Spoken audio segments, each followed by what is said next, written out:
Hello, Trekkies and Trekkers. Welcome to this amazing Star Trek podcast on Trek Tuesday.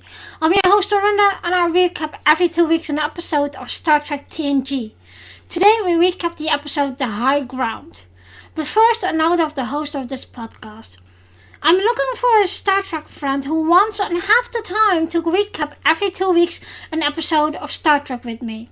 That also means I have to decide to rename the podcast because Gold Stuck in Trek was something from me and Amanda. The podcast will now only be available on YouTube or the Facebook group. If you are interested, please contact me. I would appreciate it if you like this video, subscribe to the channel and share it with your friends and family. And now for the plot of the episode.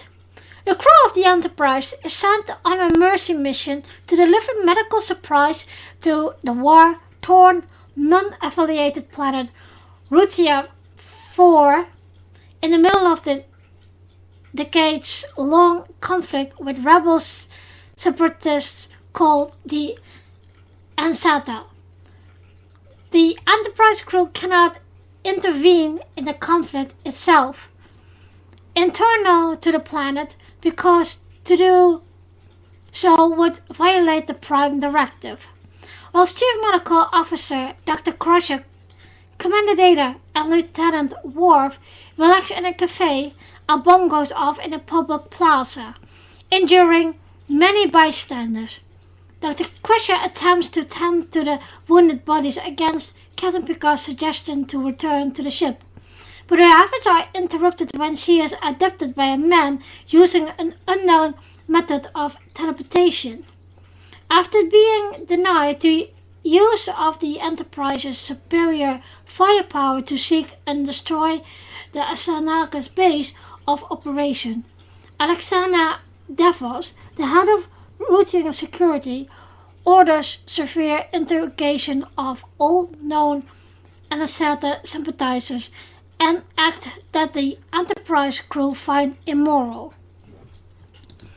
Without new information from Devos, the Enterprise crew investigate the teleportation technology and find that it is used to shift between dimensions, allowing the Ansata rebels to bypass even force fields. The investigative team, which includes Wesley, let Picard know that they need to observe more of the teleportations to be able to pinpoint the location of the base. At the Ansata base, Crusher learns her abductor is Carol Finn, the leader of Ansata. Crusher refused to eat or otherwise cooperate with Finn. After several hours, Finn lets Crusher out of her restraint and requested that she helps treat their wounded. Crusher discovered that the inverters, the Ansata teleportation technology, cause irreversible damage in the user's DNA, and that many of the Ansata are sick due to the excessive use of the inventor. Finn admits that the inventor is their only advantage against the Rutian government.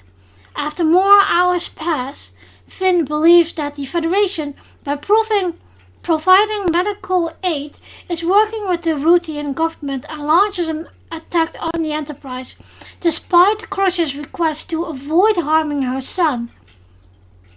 The Ansata manage to plant a bomb on the Enterprise warp engine. It is quickly transported into space by LaForge, but the distraction is enough to allow Finn to appear on the bridge and abduct Captain Picard. With Picard as a captive, Finn uses the inventor to come to Counselor Troy on the Enterprise and demand the Federation become involved in meddling the dispute, returning to the planet before security can arrive. Picard, learning of Crusher's situation, tells her to continue the work and gaining Finn's confidence to hopefully end the dispute peacefully. Data and Wesley are able to use Finn's appearance to locate the Ansata base, and Commander Riker and Devos assemble their forces. After they transport into the base, the combined forces are quickly able to quell the resistance. Finn, as last resort, attempts to execute Picard, but Davis kills him. In her conclusion that if Finn remained alive, his imprisonment would spark more resistance. While being killed in battle will enough elevate him to martyr status and reduce the violence in the short term. When a young Anseta member attempts to exact revenge on Picard, Crusher is able to convince him to drop his weapon, which Riker notes in a sign that there may be more fruitful discussions to resolve the issue in the future. So guys, I think every Trekkie knows this episode, and it's a nice one, to be honest.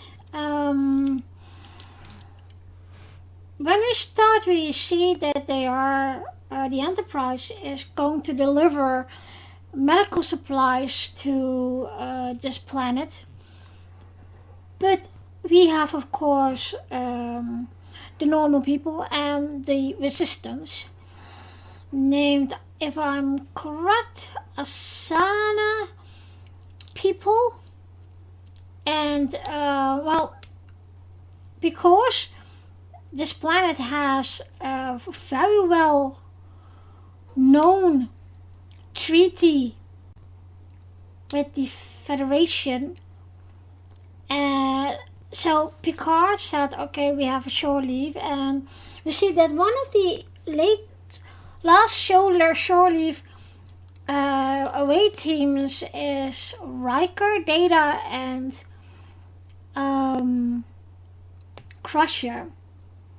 So my immediate question is, why would Data have shore leave? He's an android, in that sake. So and then sorry guys, but I really need to think about Amanda now, because she always have loved Data, and she is one.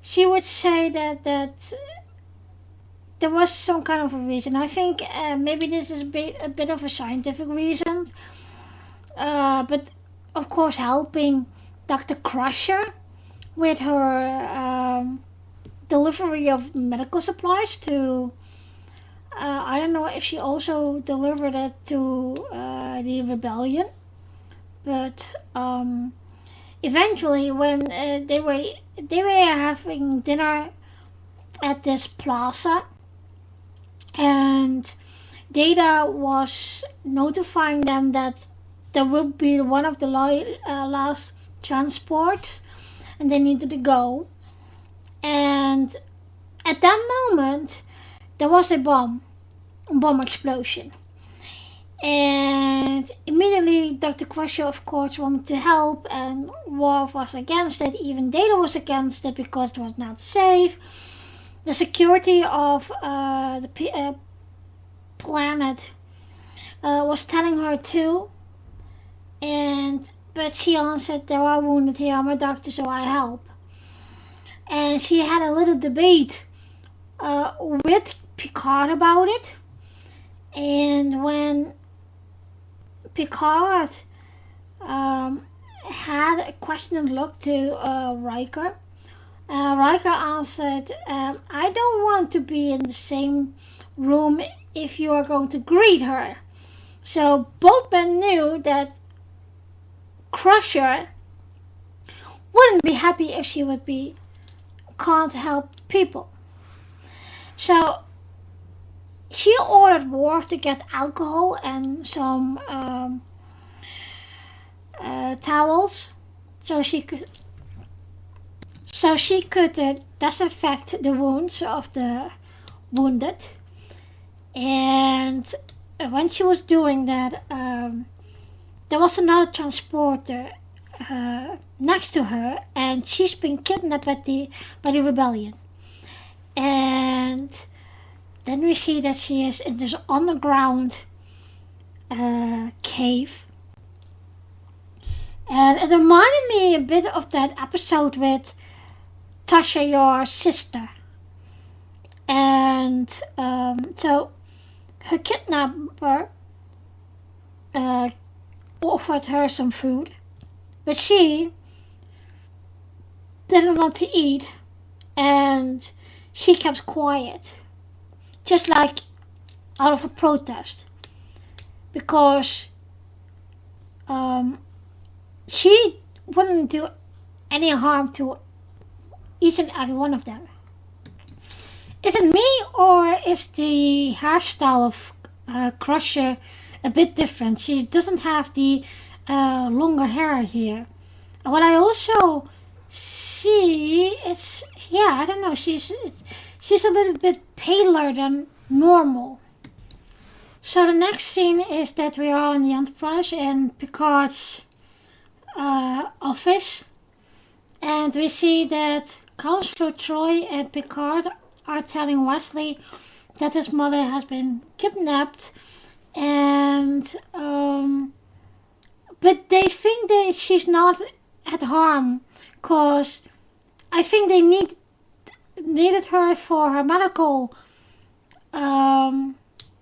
abilities. So, but you see a very anxious Wesley, because we've seen that often with her and Wesley, when there's something between them, that one of another has been kidnapped or wounded or whatever. And in one way that is of course very logical. They you see that, and that's what I like about their bond. And I think, if I'm correct, Will Wheaton has often told us that the Enterprise crew was really his family instead of his biological family. And I believe that they have this bond because Gaze McFadden was in fact a bit of his mother figure. So I think this is a beautiful scene again, to see how close Wesley and his mother are. Okay, so Wesley wanted to come down with Picard for negotiation and help from the authorities, but Picard said that he has a really big job to do here on the Enterprise of figuring out the technology of the Ansatas. And once again I'm thinking, it's always Wesley who has to come and be resourceful to come with a solution. And I think by now everyone is accustomed and taking him for granted. I don't know how you guys see this, but that's the feeling I'm getting. I do like the uniforms of the police corps down the planet. But the lady who is in charge there, it's a bit of, how can I say that? She reminded me a bit of, you remember that lady sergeant in Police Academy, the blonde one, that is typical male wife in that way. That is what she a bit of remind me of. And she's not really in one way cooperative with the Enterprise, and I don't know. She gave me a bad vibe. I don't know what you guys think, but yeah. She tells them too about the news transporter the rebellion has, and that they have new technology, and that's why they never can predict their moves. And she's really frustrated. And I think also that she is asking help from the Enterprise. And I do think that the whole planet is a bit of a dark planet with not only the people that are a bit dark, but I mean like also it's a really threatening atmosphere. That kidnapper of Crusher, Finn, is really hitting on her. I think he really is intrigued by her, and the only thing what is weird is that he bound her feet and hands, and he is undo them now for she can eat. And I don't know, but it's like, yeah, it's like a bad romance for me. Now Finn is demanding Crusher to help him to fix up his alliances, and I don't know, he is really, he's throwing a bit of a tantrum, you know, and in one way, and that's the beauty of it. I don't know if you saw Star Trek Picard Season 3. In TNG, Crusher is very mellow, very soft in the way of dealing with people, etc. If you watch Season 3 of Picard, she is a badass. And the funny line in that is, in 20 years, there has been a lot of changes. So she was doing the, she had the weapon that she used, and the faces of Troy, LaForge, and Data was priceless.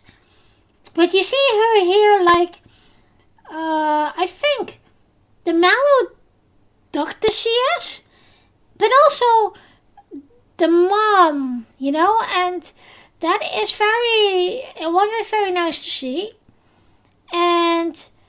But in one way you hope she would have this kick, you know, that she would stand her ground, etc. What in one way she does, but she does it in a passive way. So while Dr. Crusher is treating the patients, she can't do anything without some instruments of the ship, and Finn is not letting her go to get that or let it beam down. So somewhere he got supplies for her that she needs, and the feeling that I'm getting now of Finn is that he is kind of a pirate, you know? He takes everything that he thinks that is him, or like Robin Hood. And I don't like him very much. And Crusher tells him that she has a son. What his answer was like, well, you will see him again, and I'm not have the intention to kill you. By the way, Riker is cooperating with working together with that police sergeant, that female. But I was thinking, I think this is one of the rare episodes that Riker isn't falling in love for one of the head leader, head woman. So that is in one way a bit weird. So she's telling Riker how this civil war has started, and it is apparently about 70 years ago, because they didn't give them and recognize them their independence. And so that all started. And by talking with Riker, she's getting a whole different view of what is going on at it all. So we are back now at Crusher, and she is doing what she can for the patients. But there was this little boy that is assisting her with the instruments and the diagnosis, etc. Not that he is a doctor or an apprentice or whatever, but he likes to be.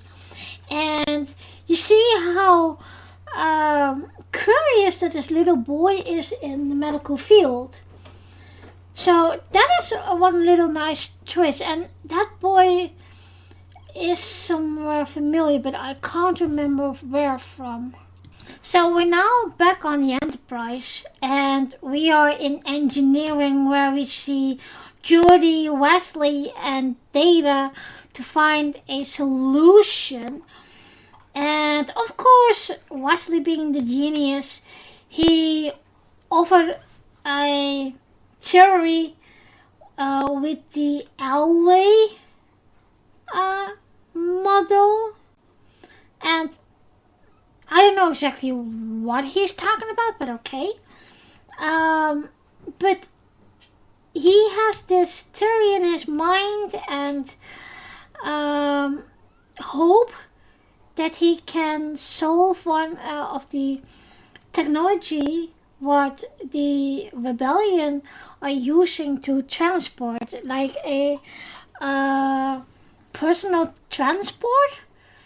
And you could see that he's very eager. And of course he's just an acting ensign now. But he always, I think the whole crew is always depend on him, that he coming with a resourceful solution. So Riker is still snooping around, and he sees that children are being arrested, or in this case teenagers. And because Riker has this prejudice of, well, children and teenagers will never set a bomb or whatever, he finds it unlikely that they have to be arrested. But she is telling him that, well, teenagers blowing up teenagers. And in one way that is a bit of shock for him, because that is not what we know in the in the Federation, where we stand for, etc. So it is a really hard discovery for him, and a pill to swallow too, that there are teenagers who are radically thinking like that and acting like that. So then we are back by Beverly Crusher, and we see that Finn is getting more intrigued how she works, how she does it, how nice she actually is to people, especially to that young boy. And he is starting drawing her. And I think that is one of the things that we know of this episode. It is a thing that is central in this episode, and that is what you see, the real feelings of Finn for an admiring of Beverly Crusher. Way to go, Beverly. She is debating Finn about killing innocent people, etc. And then he is saying, well, I have studied your history, and I'm not different than your own George Washington. And yeah, it's a debate that is very, how can I say this? It's very, because Beverly is, and she says that, living in a idealistic culture she is horrified with how Flynn is and that he is killing people with no regards for life in that way. So we are back with Riker, and he is questioning, together with the female officer, people that they have been arrested. And at this point, Riker is very out of his wits. He is very worried about Dr. Crusher, and he's even give the message out, tell your leaders that we will negotiate about Dr. Crusher's life, and I'm willing to do that peacefully. Which the female officer's answer was, Riker, what the hell are you doing? Because we don't negotiate with terrorists. So we're back on the Enterprise, and Data, Wesley, and Geordi have found more information about the transporter device, but they need more data to come for a solution. Even Data went to Picard, and he asked why this is all happening and why they have Dr. Crusher, etc., etc. And so Picard has, I always have said that, Picard has a saint-like patience with Data. He always takes the time to explain.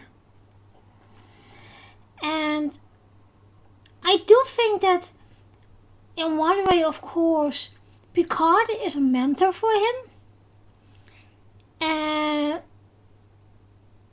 in one way, it reminds me again of that movie with Robbie Williams, that he was a robot and he wants to become human. And later, when he is lying in bed and on his deathbed, they give him the ultimate wish to pronounce to him that he is human. And like, I think it was even before or just after that decision, he passed away. And well, that is everything I always feel between Picard and Data. And it was always nice that and Amanda always did that in a funny way of what Data would feel or what Data was thinking. So the man from the cafe that was arrested report back to Finn, and he told him about the mass arrests on the plaza, and Finn is taking this really in a negative way, and he just was angry with what's happening, I think. But thanks to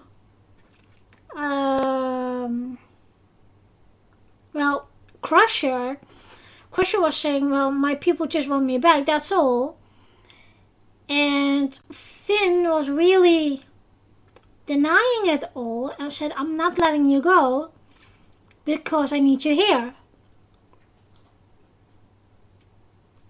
And I was thinking, how small can you think? You really think this is the best way to kidnap her and keeping her hostage, etc.?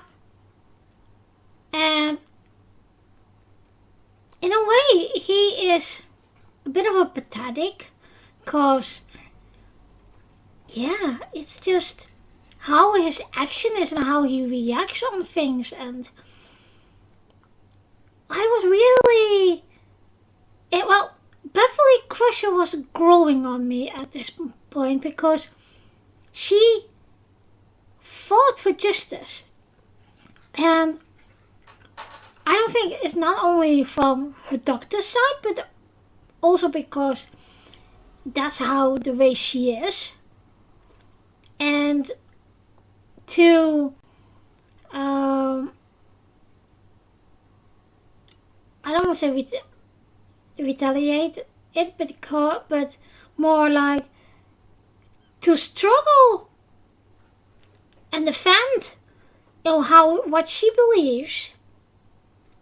She let Finn thinking differently, and I think that is what you see later in the episode, is that Finn is making the decision, okay, maybe I do need to change, etc.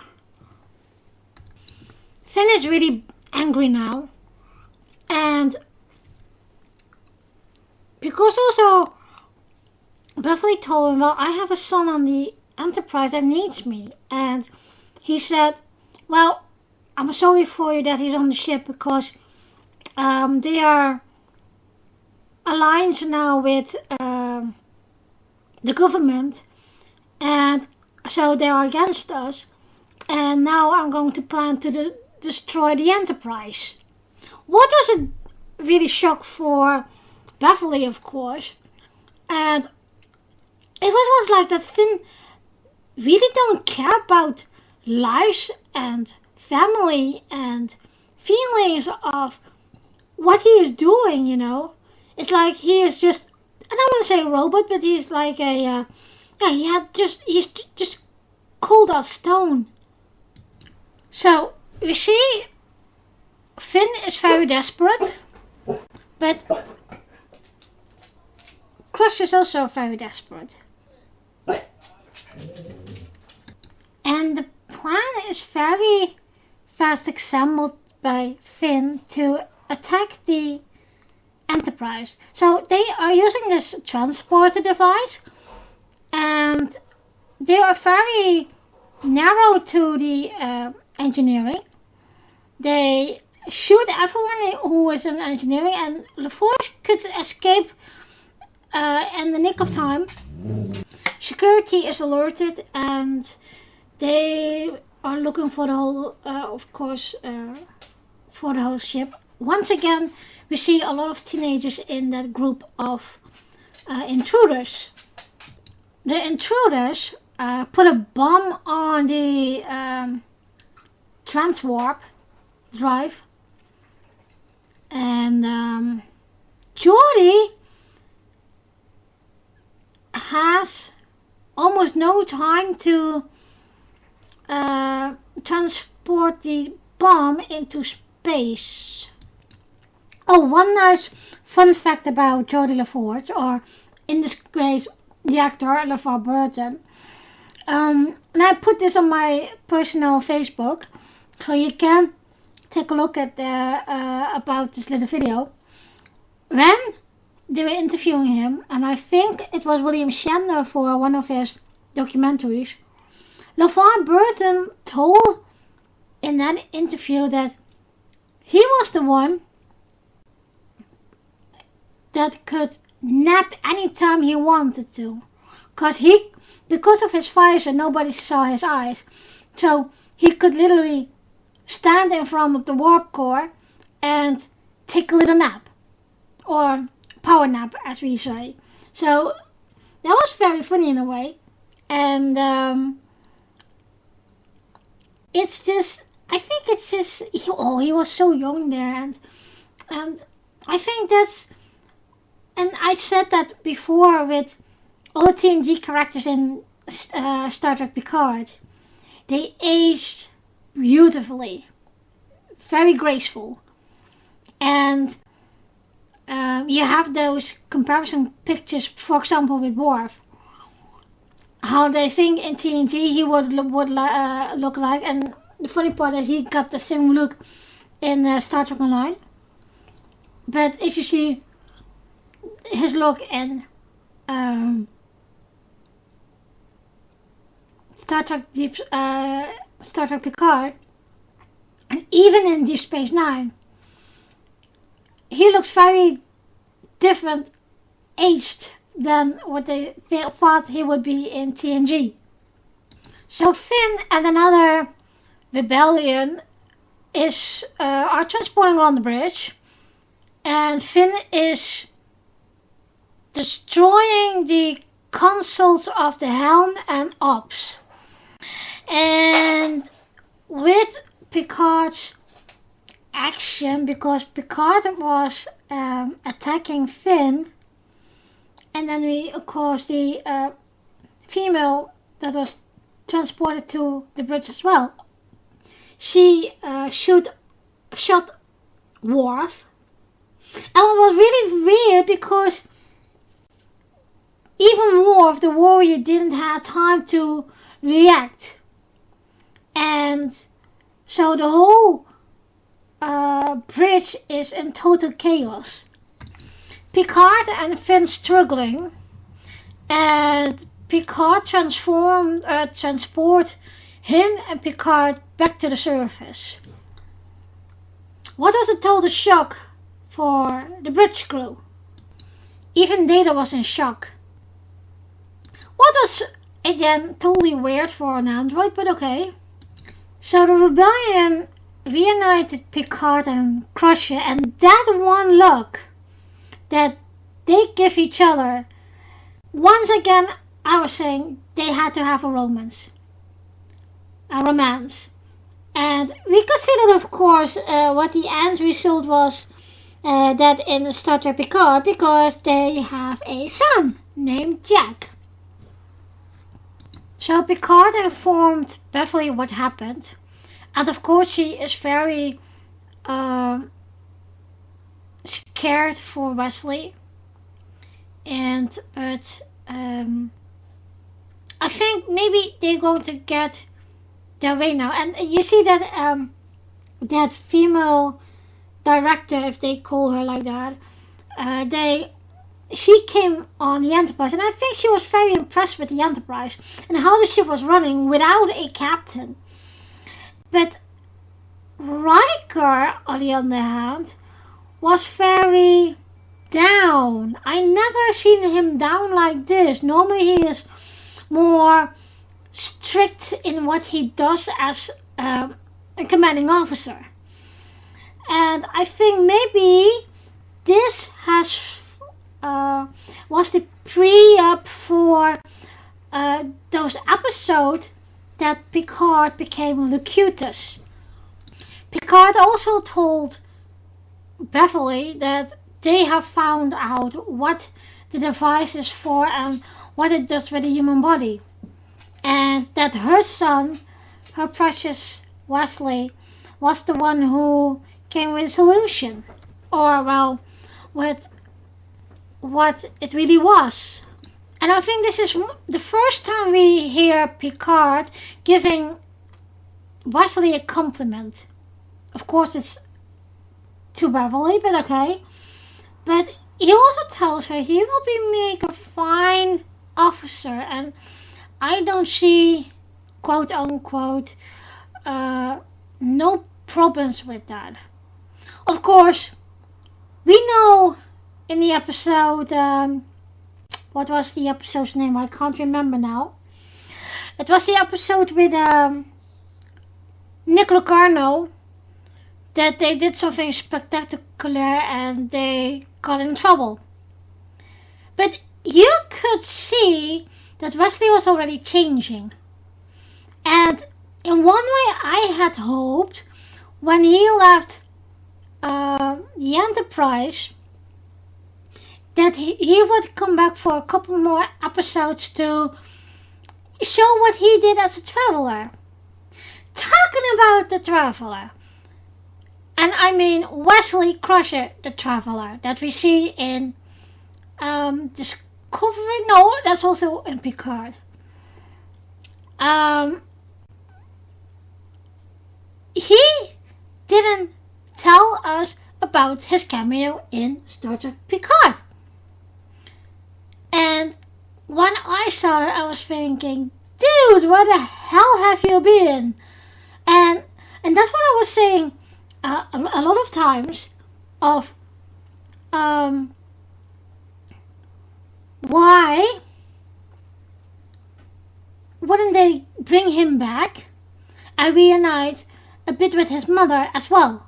Because that is something I would love to see in an episode.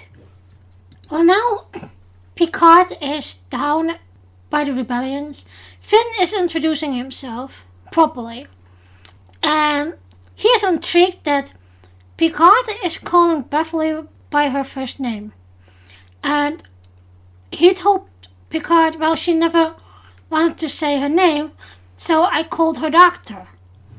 And you could see the painful awareness between the three of them. What was happening? And if you can say it is good or bad, it seemed they are all a bit of frustrated and with each other and how they reacted on another. Beverly was scrolling herself out because she was saying, if I was beamed up, we wouldn't be in this situation. And that could be one more thing true, but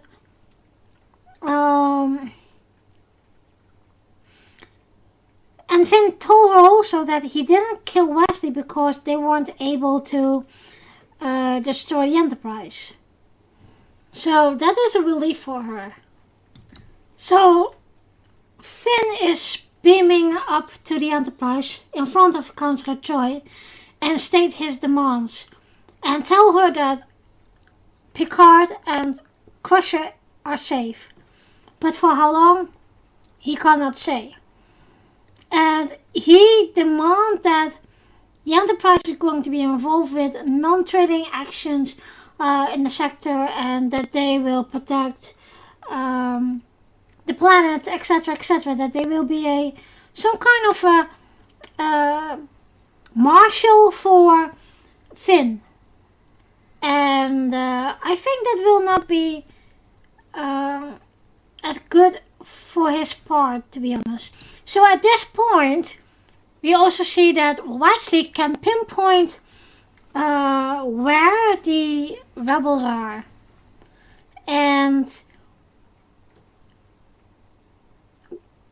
Riker and the director are beaming down, and Worf wanted to go with him because of the rescue mission. He wanted, of course, Picard and Crusher out. And then we have, of course, Wesley, who is giving Riker a good look because, of course, he wanted to see Picard and his mom back.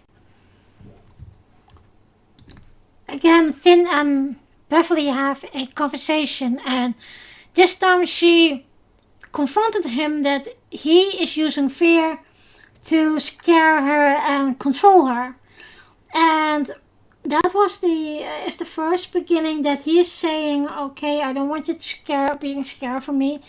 And then he giving her the sketchbook with sketches of her face, her hands, her dedication to patience, etc., etc.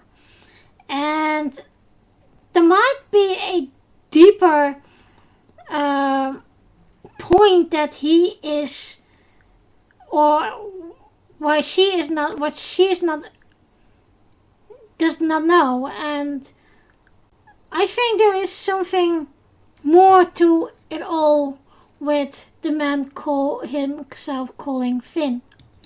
So the rescue party is beamed down, and they are conducting where everything is and everyone is, and including, of course, Picard and Crusher. But the first time I saw this episode, I wasn't impressed with the military force of the planet. it was all too, like Dumb and Dumber, you know? They have the appearance of a military force, but they actually aren't. So, Picard and Beverly have this small talk. Picard is thinking of escaping, and Beverly showed him the papers that with her portrait, etc. And Picard wants to use that as an advantage to get them out of here. And then Beverly became a bit emotional, and she said, I want to tell you things that if we don't get out of here. And immediately I was thinking, is she going to tell him that she loved him? And then there was an alarm, and everything became pitch black, and then hell broke loose.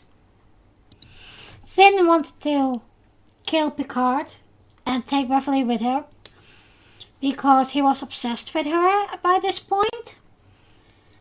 But the director was behind Finn and shot him.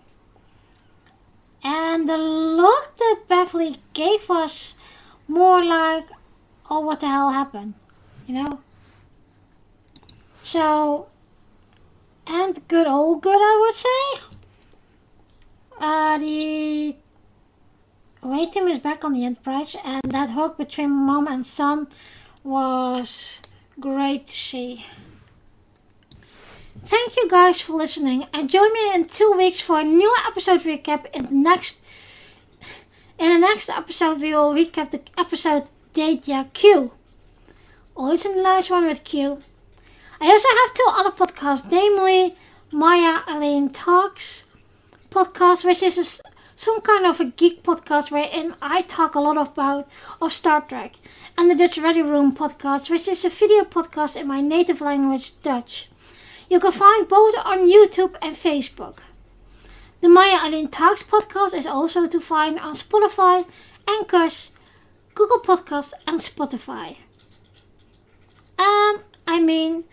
That will be Amazon Music. I will see you in 2 weeks. Live long and prosper.